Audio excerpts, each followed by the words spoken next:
Welcome to Dawki classes. आज मैं आपको बीजगणितीय व्यंजकों का गुणनखंड एवं भाग के बारे में बताऊंगा और मैं बिल्कुल बेसिक लेवल से पढ़ाऊंगा।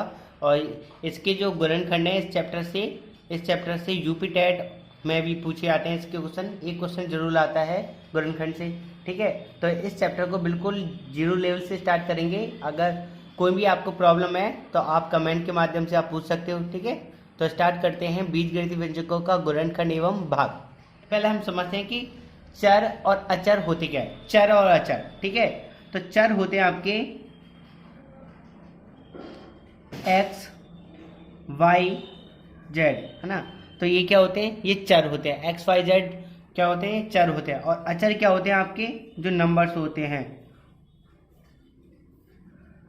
2 -1 3, है ना। ये क्या होते हैं? अचर होते हैं, ठीक है। तो चर होते हैं एक्स वाई जेड और अचर होते हैं 2 -1 3। अब बीजगणितीय व्यंजक जो समीकरण होती है, जैसे 2x² या फिर -3x या फिर 2y² या फिर 3x² ये जो बीजगणितीय, इन्हीं को हम क्या कहते हैं? बीजगणितीय व्यंजक कहते हैं, ठीक है। इनको हम क्या कहते हैं? बीजगणितीय व्यंजक कहते हैं। तो इसमें सबसे पहले देखो, आपको ये पता ही होना चाहिए कि चर क्या होते हैं। चर होते हैं आपके एक्स वाई जेड, ये चर में आते हैं। और अचर में क्या आते हैं? जो नंबर्स होते हैं उनको हम अचर्स कहते हैं ना।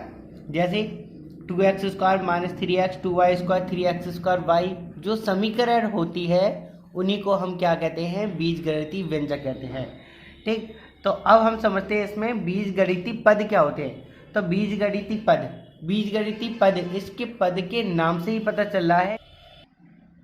तो बीजगणितीय पद 3 प्रकार के होते हैं। एक पदी व्यंजक, दूसरा होता है द्विपदी व्यंजक और तीसरा जो होता है वो होता है बहुपदी व्यंजक, ठीक है। तो इसके नाम से ही हमें पता चल रहा है। एक पदी व्यंजक उसे कहते हैं जिस व्यंजक का पद जो है एक होता है उसे हम क्या कहते हैं? एक पदी व्यंजक। जैसे x हो गया या फिर 3x हो गया, -4x हो गया, ठीक है। जिसमें सिर्फ केवल एक ही पद होता है उसे हम क्या कहते हैं? एक पदी व्यंजक।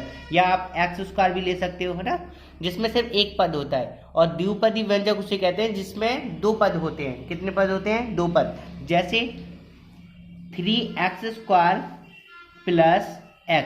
तो इसमें आप देख सकते हो इसमें कितने पद है? एक तो 3x² हो गया और एक x हो गया। तो इसमें कितने पद हैं? 2 पद हैं। तो ये जो है द्विपदी व्यंजक कहलाएगा, ठीक।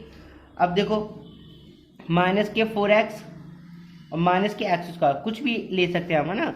तो इसमें भी आप देख सकते हो इसमें 2 पद है ना। एक तो -4x और एक -x²। जिसमें 2 पद होते हैं उसे हम क्या कहते हैं? द्विपदी व्यंजक कहते हैं, ठीक है। तो 5y² + 6 ये होते हैं द्विपदी व्यंजक। बहुपदी व्यंजक उसे कहते हैं जिसमें 2 से अधिक पद होते हैं, ठीक है। 2 से अधिक पद होते हैं उसे हम क्या कहते हैं? बहुपदी व्यंजक। इसके नाम से ही पता ही चल रहा है बहु का मतलब क्या होता है, यानी 2 से ज्यादा।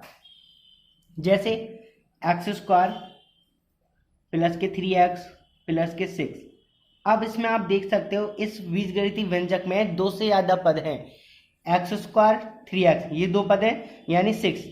टोटल कितने पद हैं इसमें? 3 पद हैं। एक तो x² हो गया, दूसरा 3x और तीसरा 6 हो गया, ठीक है। तो इसमें 2 से ज्यादा जो पद होते हैं उसे हम क्या कहते हैं? बहुपदी व्यंजक कहते हैं। x⁴ + x⁴ + 2x² + x + 6, है ना। तो इसमें ये भी एक बहुपदी व्यंजक है क्योंकि इसके जो पद हैं 2 से ज्यादा हैं, ठीक है। अब हम समझते हैं गुणनखंड, ठीक है। तो गुणनखंड हम उसको कहते हैं, उस संख्या को कहते हैं जो पूर्णतः विभाजित हो जाए। जैसे अगर हम 18 की बात करेंगे, यहाँ पे 18 किस किस संख्या से विभाजित हो सकता है? 18 हो सकता है यहाँ पर 1 से हो सकता है, 2 से हो सकता है, 3 से हो सकता है। 3 की टेबल में भी आता है ना, 2 की टेबल में भी आता है, 6 की टेबल में आता है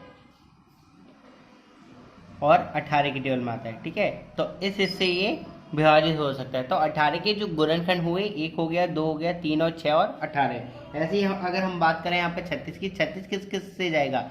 36 जाएगा यहाँ पर 1 से जाएगा, 2 से आएगा, है ना। 2 से भी 36 का भाग चला जाएगा,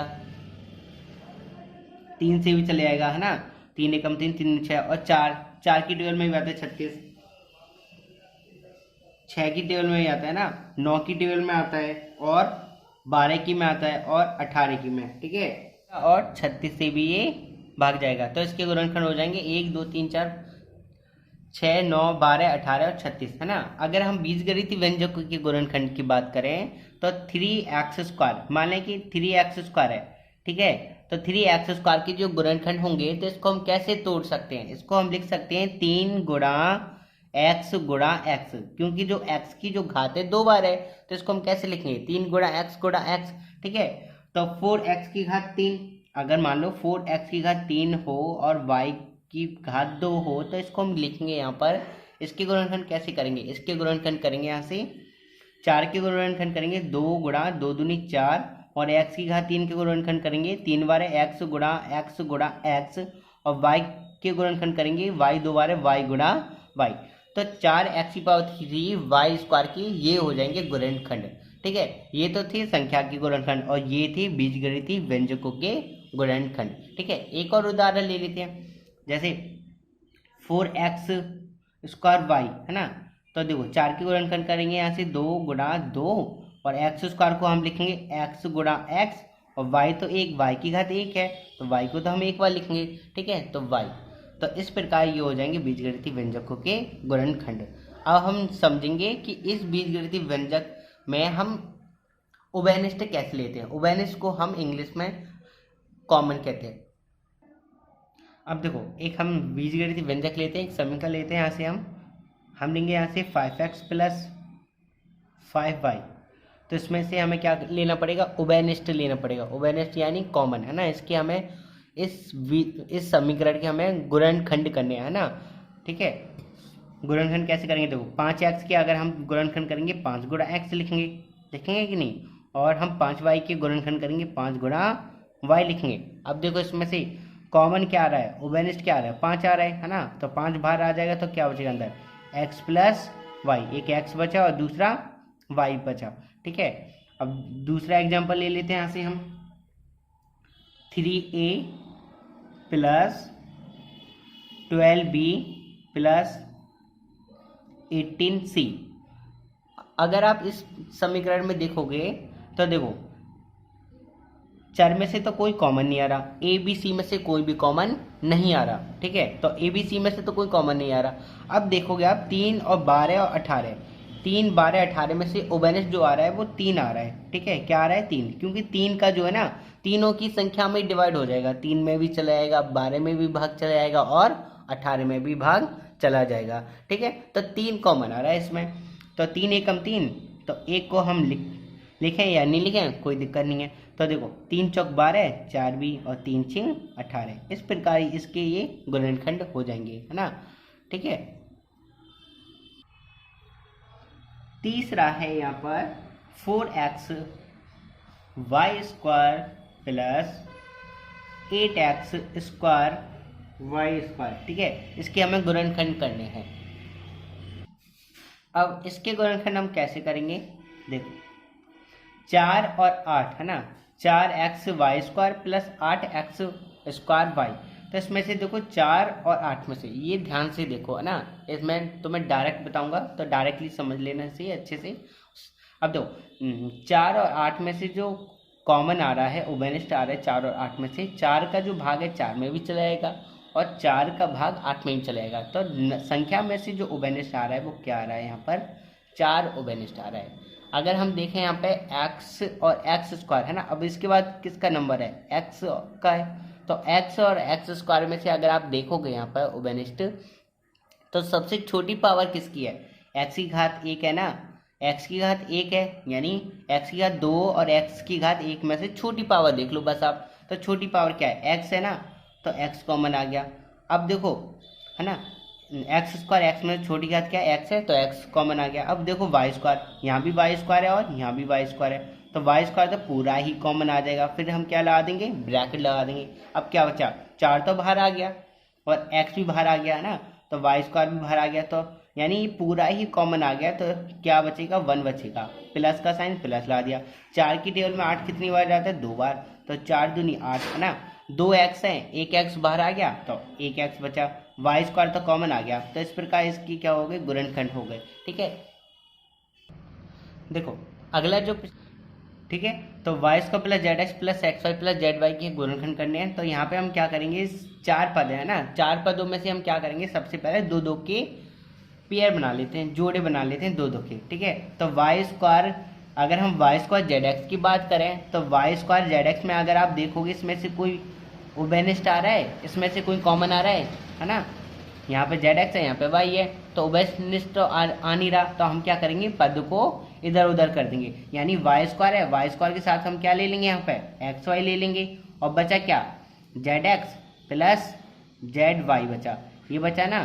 तो अब बनाएंगे हम दो दो के पेयर बनाएंगे। ठीक है, अब देखोगे, अब आप देखोगे वाई स्क्वायर और एक्स वाई में से उभयनिष्ठ आ रहा है, ऐसे ही यहाँ पर जेड एक्स और जेड वाई में से उभयनिष्ठ आ रहा है, तो वाई स्क्वायर वाई में से उभयनिष्ठ क्या आ रहा है, वाई आ रहा है, तो क्या बचा, वाई प्लस एक्स बचा, बचा कि नहीं, वाई कॉमन आ रहा है ना, यानी जो सबसे छोटी पावर होती है वाई स्क्वायर और वाई में से अगर आप देखोगे सबसे छोटी पावर किसकी है, वाई की घात एक है ना, तो वाई की घात एक आ जाएगी कॉमन, तो क्या बचा, यहाँ पे दो वाई है, एक वाई बाहर आ गया तो एक वाई बचा, प्लस का साइन, और यहाँ पे एक्स प्लस। अब आप देखोगे z x plus z y में से कॉमन क्या आ रहा है, देखो साफ साफ दिख रहा है, कितना क्या कॉमन आ रहा है, जेड आ रहा है, तो जेड कॉमन ले लेंगे, क्या बचेगा, एक्स प्लस वाई बचेगा। अब यहाँ भी वाई प्लस एक्स लिख लो, एक्स प्लस वाई एक ही बात है, तो इसमें से देखो कॉमन क्या आ रहा है, एक्स प्लस वाई आ रहा है, पूरे में से आ रहा है कि नहीं, तो एक ब्रैकेट में हम क्या करेंगे, एक्स प्लस वाई लिख देंगे, और दूसरे ब्रैकेट में हम लिख देंगे वाई प्लस जेड लिख देंगे। ठीक है, तो इस प्रकार इस समीकरण के गुणनखंड हो जाएंगे। अब हम अगला प्रश्न देखते हैं।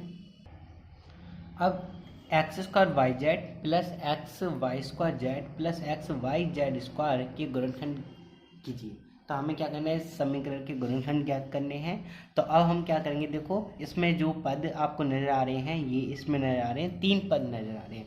ठीक है, तो तीन पद, अगर चार पद नजर आए तो चार पद में से हम क्या करेंगे, दो दो का युग्म बनाएंगे, है ना, दो दो का पेयर बनाएंगे। ठीक है, तो अगर यहाँ पे तीन पद नजर आए तो तीन पद में से आप क्या करोगे, तीनों में से ही कॉमन देखोगे, उभयनिष्ठ देखोगे, है ना, गुणनखंड। अब देखो एक्स एक्स एक्स है ना, एक्स स्क्वायर एक्स एक्स में से अगर उभयनिष्ठ देखेंगे तो एक्स की घात छोटी है 1, तो एक्स उभयनिष्ठ आ रहा है।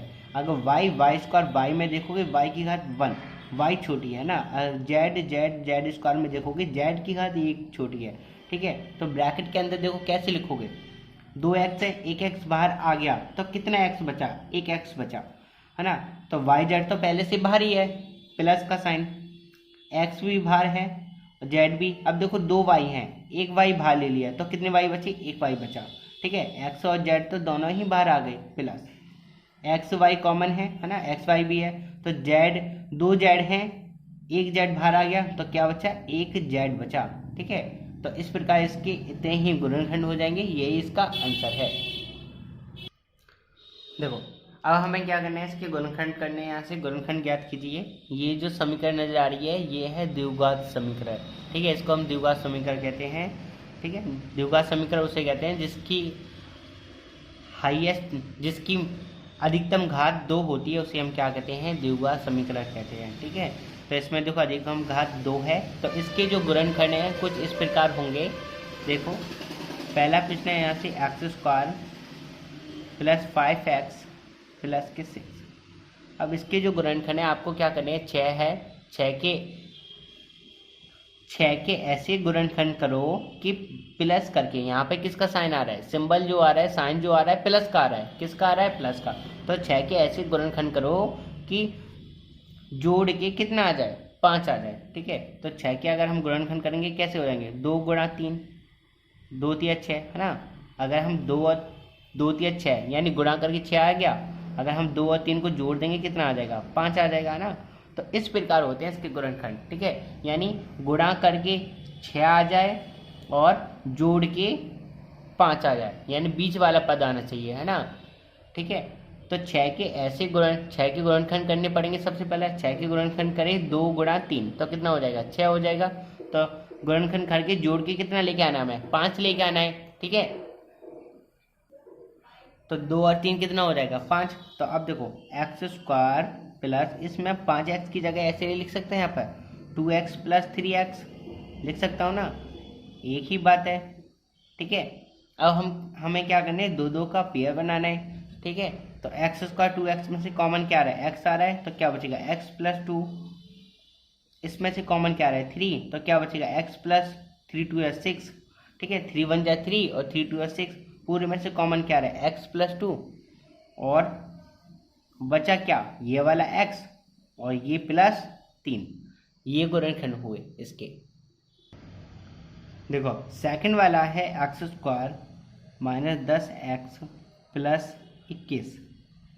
अब हमें क्या करने दो, सेकंड वाले में हमें क्या करना है, यहाँ पे 21 के गुणनखंड करने हैं और गुणनखंड करके जोड़ के कितना लेके आना है, बीच वाला पद कितना है 10 लेके आना है। ठीक है, तो देखो 21 के गुणनखंड करेंगे, यहाँ से 7 या 21 हो जाएगा। कितना हो जाएगा, 7 या 21। और अगर हम 7 और 3 को जोड़ देंगे कितना आ जाएगा, 10 आ जाएगा। ठीक है, ऐसे ही गुणनखंड करने हैं। ठीक है, गुणा करके 21 आ जाए और जोड़ के कितना आ जाए, 10 आ जाए। अब देखो एक्स स्क्वायर, इस 10x की जगह हम क्या लिखेंगे, 7x माइनस 3x लिख सकते हैं। अगर आप देखोगे माइनस का 7x माइनस के 3x, माइनस माइनस प्लस करके कितना आ गया 10x, जो कि हमें 10x लेके आना है जोड़ के, वो भी। और देखो जोड़ के आ रहा है 7 और 3 कितना हो जाएगा, 10 हो जाएगा। माइनस माइनस प्लस आएगा किसका साइन, माइनस का ही आएगा। ठीक है, अब हम क्या करेंगे, दो दो का पेयर बना लो। यहाँ से x कॉमन आ रहा है, बचेगा क्या x माइनस 7, और यहाँ से 3 कॉमन आ रहा है, क्या बचेगा x माइनस 3 7 21। अब देखो यहाँ पर पूरे में से कॉमन क्या आ रहा है, x माइनस 7, तो क्या बचा यहाँ पर x माइनस 3 बचा कि नहीं। ठीक है, तीसरा वाला जो प्रश्न है 12y square minus Y minus के 1 है। ठीक है, इसको सॉल्व करेंगे अब हम, 12y स्क्वायर माइनस के वाई माइनस के 1। अब इसमें अगर इस प्रश्न में आप देखोगे, यहाँ पे एक्स स्क्वायर के साथ कुछ है नहीं है ना, इसमें भी एक्स स्क्वायर के साथ कोई भी गुणांक नहीं है कि नहीं। ठीक है, तो इसमें अगर देखोगे वाई स्क्वायर के साथ में कितना है, यहाँ पे 12 है। तो इस कंडीशन में आप क्या करोगे, यहाँ पे 12 की जो गुणा है 1 में कर दोगे। अगर 12 की गुणा 1 में कर दो कितना आ जाएगा, 12 आ जाएगा। ठीक है, और वहाँ पे जो साइन थे क्या थे, प्लस का साइन था, है ना, और यहाँ पे किसका साइन है, माइनस करके हमें कितना लेके आना है, 1 लेके आना है। कितना लेके आना है, 1। तो सबसे पहले आपको क्या करना है, 12 की गुणा कर देनी 1 में, तो 12 आ जाएगा। फिर इसके गुणनखंड करने हैं, और गुणनखंड करने के बाद माइनस करके कितना लेके आना है, 1 लेके आना है। ठीक है, अगर हम 12 के गुणनखंड करें, 4 तिया 12, और 4 में से 3 गए तो कितने बचे, 1 बचा, है ना। और घटा के लेके आना है हमें, है ना, माइनस करके ही तो लेके आना है 1। वहाँ पे प्लस था तो जोड़ के लेके आना था, यहाँ पे माइनस है तो माइनस करके लेके आना है। तो 12y स्क्वायर। अब देखो अब हम क्या करेंगे, इसमें हम लिख सकते हैं माइनस के 4y और प्लस के 3y, माइनस के 1, माइनस के 4y में से प्लस 3y गया तो 1y तो बचेगा, है ना। तो माइनस के 4y में से प्लस 3y गया तो माइनस के 1y, जो कि हमें माइनस का ही लेके आना है। देखो घटा के ही आ रहा है यहाँ पर, माइनस के 4y में से प्लस 3y गया तो माइनस का 1y बचा। ठीक है, अब हम क्या करेंगे, सिंपल सा दो दो का पेयर बना लेंगे। इसमें से देखो 4y कॉमन आ रहा है, तो क्या बचेगा, 4 तिया 12 y माइनस 4y 1 बचेगा यहाँ पे ना। जिसमें से कुछ भी उभयनिष्ठ नहीं आता, कॉमन नहीं आता, उसमें से कॉमन क्या आता है, 1 आता है। तो क्या बचा, 3y माइनस का 1, इसको सेम लिख दो बिल्कुल। अब पूरे में से कॉमन क्या रहे, 3y माइनस के 1, और बचा क्या, ये 4y प्लस का 1। ठीक है, तो ये तो थे इसके गुणनखंड। तो ये इसका, इस वीडियो का ये पार्ट 1 था। ठीक है, अगर आपको कोई भी कंफ्यूजन है, ठीक, इस चैप्टर को हम 3 पार्ट में करेंगे, है ना, पार्ट 1, पार्ट 2, पार्ट 3। ठीक है, बिल्कुल बेसिक से ही पढ़ाएंगे। अगर आपको कोई भी कंफ्यूजन है तो आप कमेंट के माध्यम से आप पूछ सकते हो। ठीक है, आज के लिए इतना ही।